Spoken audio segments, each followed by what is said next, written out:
Hello, Pittsburgh. I'm Zach Gibson, and this is TribLive's From the Newsroom podcast, bringing you top stories from TribLive.com. In just 2 weeks, about 200,000 people will flock to the Oakmont Country Club for the US Open Golf Championship.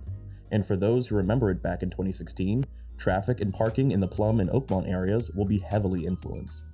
With shuttles busing crowds to and from the off-site parking lots, on top of the regular event traffic, delays are all but certain, especially between the peak hours of 7 to 11 a.m. and 3:30 to 7:30 p.m.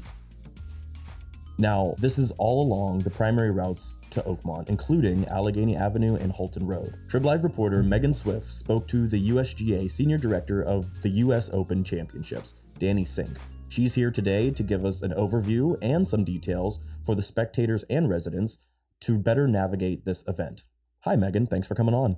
Hi, thanks for having me.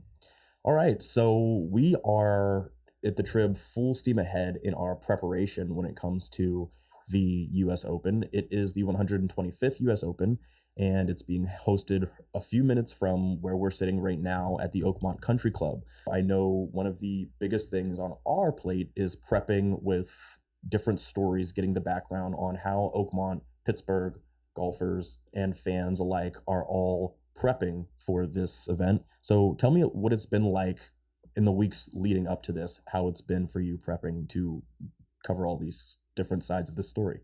Yeah, for sure. I mean, this is an all hands on deck type of situation. It's something that is a very rare event. Obviously, the last time this came to Oakmont, it was 2016, which was 9 years ago. So this is a very special event, very exciting coming up here in 2 weeks. And all reporters, no matter if they're sports reporters or not, have sort of been playing a role in this coverage. We've had numerous reporters turn in multiple stories about the prepping process and, just giving our readers and fans who will be attending greater insight into what will be happening.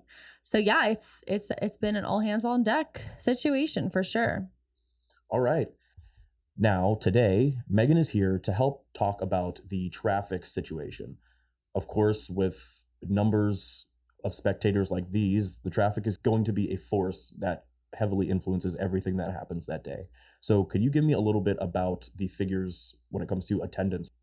Yeah, so Sync told me that across the 7 days of the Open, there will be approximately 200,000 attendees, as we've mentioned.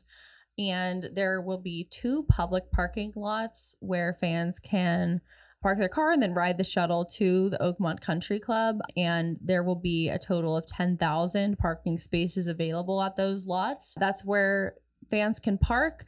The biggest point to note is that there is no on-site parking at Oakmont Country Club. So those 2 parking lots are really your main areas where you can park your car if that's how you decide to come in. There are other options like rideshare, which we will talk about in a minute here. But yeah, if you're driving your car in, those 2 lots, which are located at Heartwood Acres, the red lot, or the blue lot at Monroeville Mall, those are the 2 options for the public.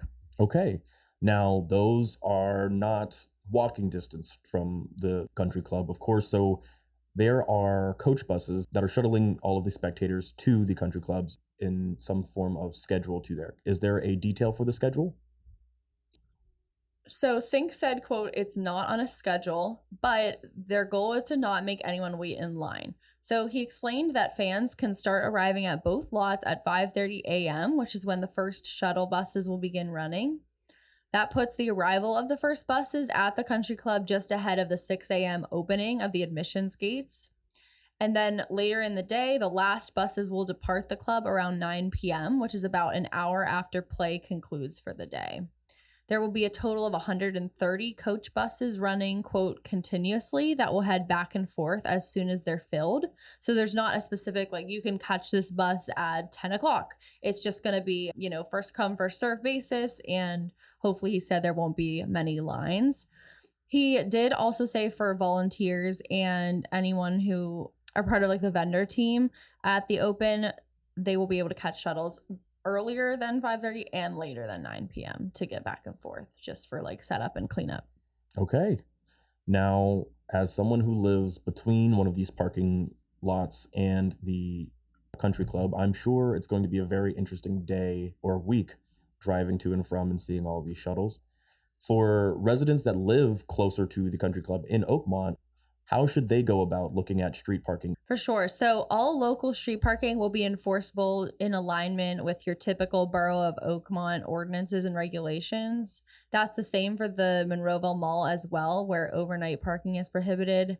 And the gates at Heartwood Acres will be locked overnight as well. So overnight parking is not even able to be attempted at Heartwood Acres. Basically, vehicles will be subject to towing at the owner's expense, and that would be by those specific entities, not the USGA itself, is what Sink explained to me. Okay. So for those who are traveling, not specifically heading to the country club, but traveling while this event is going on, how can they stay up to date with these different route changes that are definitely going to influence their commutes? Singh said the USGA is asking local residents to use alternate routes to reach their destinations if possible, but through a partnership with 511pa.com, fans and any residents around the area can see up-to-date traffic conditions in the area, and he said that will be minute by minute. So you will be able to go onto that website and see real-time what's happening and what routes might be the best to take. Okay, that sounds like it'll be very helpful. You mentioned ride sharing. Can you talk a little bit about some of the tips and tricks for helping decrease traffic? Yeah, so for fans who want to use rideshare services such as Uber, Lyft, taxis, or limousines, drop-offs will only be allowed at the designated area, which is at 10th Street Elementary School. That's similar to the 2016 Open as well, as what he said. It's about a half-mile walk to the closest championship gate, which is gate 5 for entry. So pretty easy. But basically, he said because of the traffic restrictions and just the sheer number of people and cars heading in and out, the access at that site is limited to vehicles no larger than a 15-passenger van or limousine. So basically, you can't, bring your own coach bus to the rideshare drop-off area, is what he said. And there will be no parking or staging for rideshare vehicles, the official said. And one other thing, bike racks, if anyone wants to bike in, they will be provided at the general fan lots and the rideshare location for anyone who wants to ride a bike to the championship. Okay. So let's shift a little bit and talk about security and what happens once you actually get to the country club. To save some of our spectators or prospective viewers of the event some headache, what are some of the things that you can't bring in? I know that there is a screening process, and you got to talk to Mr. Sink about what that could look like. Yeah, so there is a security screening when attendees arrive at the club.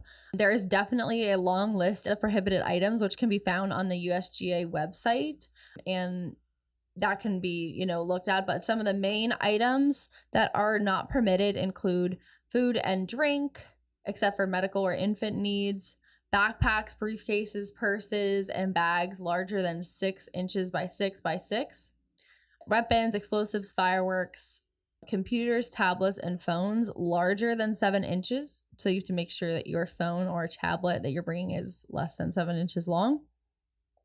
Any cameras and video cameras are not allowed except for Monday through Wednesday for personal use, which is during the practice times. And also for spectators, no lounge chairs, oversized chairs, ladders, step stools, and similar items you can't use while watching play. Okay. Are there any things that you think that these visitors should bring when coming to the club? Yeah, so I mentioned the bags, how bags and backpacks are prohibited, but a lot of people are going to be wanting to carry stuff in. So to carry items, fans are allowed to bring transparent or clear plastic hand and shoulder bags, no larger than 12 by 12 by 6. So you're still allowed to bring the bags that aren't clear, but they have to be smaller than the 6 by 6 by 6. So those specific dimensions can be looked up online again as well. And then also, the Open said that you are able to bring in empty water bottles into the championships, but they can't have any liquid in it.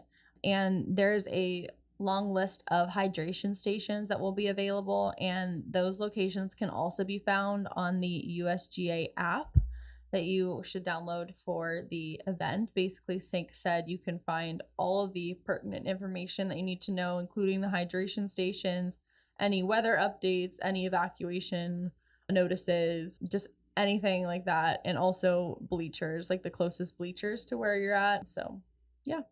Okay. Now, that is a good point to bring me to our last topic, is the process for re-entry.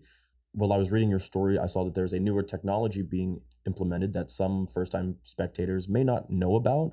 I wanted to know if you could talk about that a little bit, as well as the re-entry policy, because I know you mentioned if there was some type of evacuation event. Yeah, so per the ticketing policy, fans are unable to re-enter the championship grounds after leaving. So that means, when you arrive for the day, you can't exit, except in limited instances such as like medical purposes or emergencies. However, select tickets do have re-entry, and you can choose to opt into that re-entry program. It is a facial authentication program. And attendees, if they're interested, you should email tickets@usga.org to apply for that re-entry exception in advance of the championship. Okay. Is there anything else that you think our spectators should know before we sign off? I just wanted to mention that there is different accessible options for any fans with disabilities. There will be committee members on site to assist fans with disabilities for multi-person golf cart transportation to and from designated stops and to accessible grandstand and facility locations. There will also be accessible restrooms available as well. And when fans arrive initially, there will be specific accessible parking spaces for vehicles at those main two lots at Monroeville Mall and Hartwood Acres. Okay. Well, Megan, thank you for taking some time out of your day, which I'm sure is very busy, as this newsroom is very much full steam ahead on the open. But thank you again for taking some time out, and I hope to see you there. For sure. Thanks so much. Thanks for joining. If you enjoyed this week's episode, share the podcast to help keep Western PA locally informed with insightful discussion and the latest news from your area. It's an easy way to spread the word, and it helps our podcast reach more people like you. Don't forget to follow us on Spotify and turn on episode notifications so you never miss new content. Once again, I'm Zach Gibson, and this is From the Newsroom.